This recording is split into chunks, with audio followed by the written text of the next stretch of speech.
اعوذ باللہ من الشیطان الرجیم بسم اللہ الرحمن الرحیم۔ السلام علیکم ورحمۃ اللہ وبرکاتہ۔ پیارے دوستوں، نواسۂ رسول صلی اللہ علیہ وآلہ وسلم اپنی جانشوروں کی لاشیں اٹھا کر اٹھال ہو چکے تھے، لیکن شجاعت حیدری کی جھلک اب بھی چہرے پر چمک رہی تھی۔ شیر خدا کے شیر اپنے تمام اثاثے لٹانے کے بعد خود گھوڑے پر سوار ہوتے ہیں۔ حضرت بی بی زینب رکاب تھامتی ہیں۔ یزیدی لشکر جب تلوار حیدری کو میدان میں دیکھتے ہیں تو ایک طرف ہلچل مچ جاتی ہے۔ ہر کوئی امام کے سامنے آنے سے ڈر رہا ہے، کیونکہ جانتے تو سب ہی تھے کہ اب میدان میں کون اترا ہے۔ سبھی نے پیغمبر خدا حضرت محمد مصطفیٰ صلی اللہ علیہ وآلہ وسلم کا فرمان سن رکھا تھا کہ حسین مجھ سے ہے اور میں حسین سے ہوں، لیکن بدبختوں کی آنکھوں پر لالچ اور طمع نے پردہ ڈال رکھا تھا۔ ہر کوئی دربار یزید میں اونچا مقام اور انعام و اکرام حاصل کرنا چاہتا تھا، لیکن تاریخ میں ایسی بزدل فوج نہ دیکھی۔ سبھی ایک دوسرے کا منہ دیکھ رہے تھے۔ شاہ سوار کربلا کا مقابلہ کون کرے گا؟ شجاعت حیدری کے وارث کو دیکھ کر یزیدی فوج نے نہ صرف انفرادی جنگ بندی کر دی، بلکہ اجتماعی حملہ کرنے کی بھی کسی کی جرات نہ ہو رہی تھی۔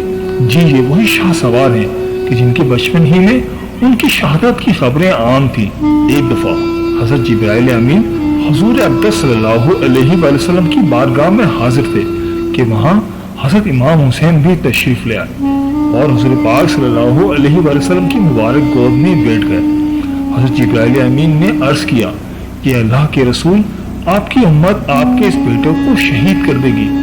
حضرت جبرائیل نے مقام شہادت بھی بتایا اور مٹی بھی پیش کی۔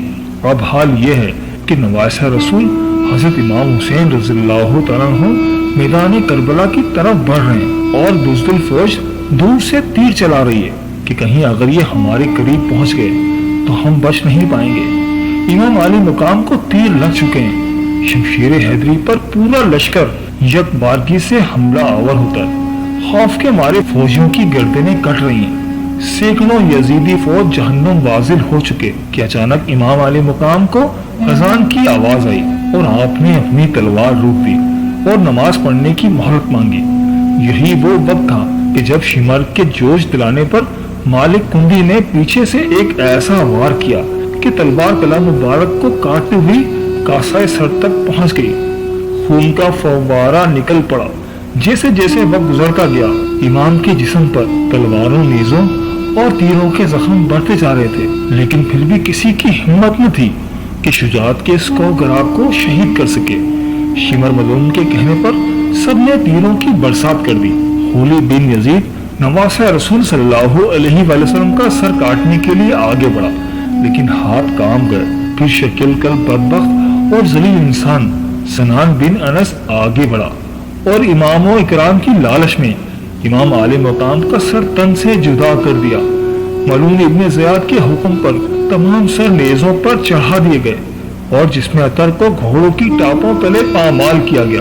شہادت حسین رضی اللہ تعالیٰ عنہ تاریخ انسانی کا ایک غیر معمولی واقعہ ہے کہ پیغمبر کے پیروکاروں نے اپنے نبی صلی اللہ علیہ وآلہ وسلم کے نواسے کو بے دردی سے شہید کر کے اس کا سر اقدس نیزے پر سجایا۔ یہی نہیں، خاندان رسول صلی اللہ علیہ وآلہ وسلم کے شہزادوں اور اصحاب حسین کو بھی اپنے انتقام کا نشانہ بنا کر انہیں موت کے گھاٹ اتار دیا۔ نواسۂ رسول حسین ابن علی رضی اللہ تعالیٰ عنہ اور ان کے 72 جانثاروں کے خون سے کربلا کی ریت ہی سرخ نہیں ہوئی، بلکہ سرخی نے ہر چیز کو اپنی لپیٹ میں لے لیا۔ محدثین بیان کرتے ہیں کہ امام علی مقام کی شہادت پر نہ صرف دنیا روئی، زمین و آسمان نے بھی آنسو بہائے۔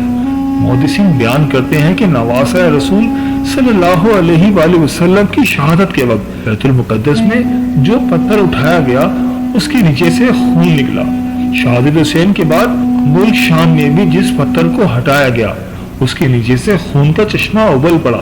محدثین کا کہنا ہے کہ شہادت حسین پر پہلے آسمان سرخ ہو گیا، پھر سایہ ہو گیا۔ عمران طبرانی محمد بن سیرین سے روایت کرتے ہیں کہ حضرت امام حسین رضی اللہ تعالیٰ عنہ کی شہادت کے وقت آسمان پر سرخی چھائی رہی۔ اس کے علاوہ امام بیکی رحمۃ اللہ علیہ نے اپنی کتاب دلائل نبوہ البیکی نے یہ روایت نقل کی ہے کہ حضرت علی بن مسر نے اپنی دادی سے یہ روایت کی ہے کہ انہوں نے کہا کہ امام حسین رضی اللہ تعالیٰ عنہ کے زمانے میں کمر عمر دوشیزہ تھی. اس وقت آسمان کئی دنوں تک جمے ہوئے خون کی مانند ہو گیا تھا. حضرت امام حسین کی شہادت کے بعد سید زادیوں کو قیدی بنا لیا جاتا ہے. اب اسیران کربلا کا قافلہ شہیدوں کے سروں کے ساتھ کوفہ کی جانب روانہ ہو جاتا ہے. ادھر کربلا کی ریت پر سید زادوں کے جسم بغیر سروں کے، بغیر گود و کفن بکھرے پڑے ہیں.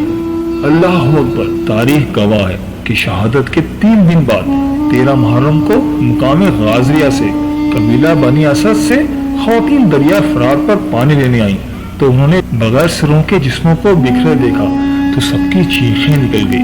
پھر وہ خواتین واپس اپنے گھروں کو لوٹی اور اپنے مردوں کو بتایا کہ خاندان نبوت کی لاشیں بکھری پڑی ہیں، ہمیں ان کو دفنا دینا چاہیے.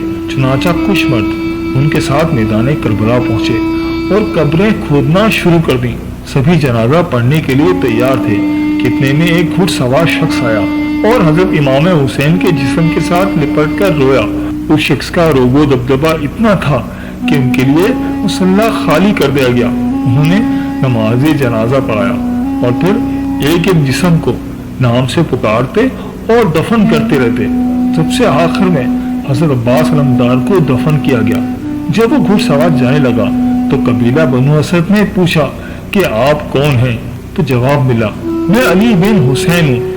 یہ کہہ کر چل دیے اور نظروں سے اوجھل ہو گئے. پیارے دوستوں، یہ تھی ہماری آج کی ویڈیو. میں امید کرتا ہوں کہ آپ کو ضرور پسند آئی ہوگی. اگر ویڈیو پسند آئی ہے تو ویڈیو کو لائک کر دیں اور اس ویڈیو کو اپنے دوستوں اور رشتہ داروں کے ساتھ لازمی شیئر کریں، کیونکہ اچھی بات پھیلانا تو صدقہ جاریہ ہے. اور دوستوں، ہمارے چینل دین اور اخلاص کو سبسکرائب کرنا مت بھولیے گا، اس سے ہماری حوصلہ افزائی ہوتی ہے. ملتے ہیں ایک نئی ویڈیو کے ساتھ. میری اللہ پاک سے دعا ہے کہ اللہ پاک آپ کی تمام مشکلات حل فرمائے اور اللہ پاک آپ کا حامی و ناصر ہو. آمین یا رب العالمین. اللہ حافظ.